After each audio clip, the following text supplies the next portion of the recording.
DSC biology practice bits first question. Annelida వర్గంలో విసర్జక వ్యవస్థ క్రింది వానిలో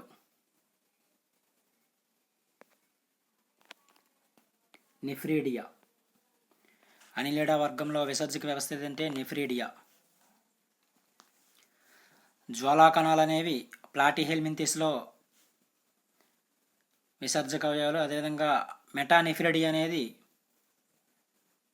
మొలస్కా వర్గంలో విసర్జక అవయవంగా ఉంటుంది. అదేవిధంగా మూత్రపిండాలు అనేవి సరీసృపాలు, పక్షులు, క్షీరదాల్లో విసర్జక అవయవాలుగా ఉంటాయి. Third option correct answer.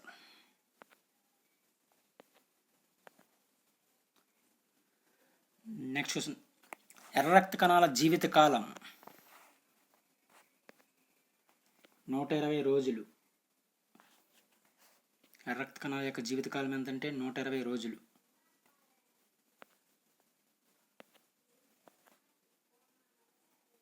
Next question. నాడీ ప్రచోదనం నిమిషానికి ఎన్ని మీటర్ల వేగంతో ప్రయాణిస్తుంది?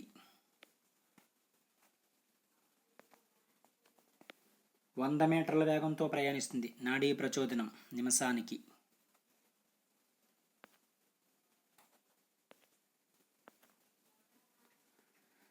Next question. పిండాన్ని ఆవరించి ఉండే బాహ్య త్వచాన్ని ఏమంటారు?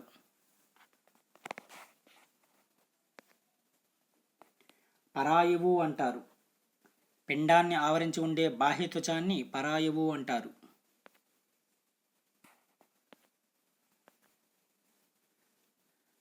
Next question. మినిమెటా వ్యాధిని మొదట ఏ సంవత్సరంలో జపాన్లో కనుగొన్నారు? 1956వ సంవత్సరంలో కనుగొన్నారు జపాన్లో మినిమెటా వ్యాధిని.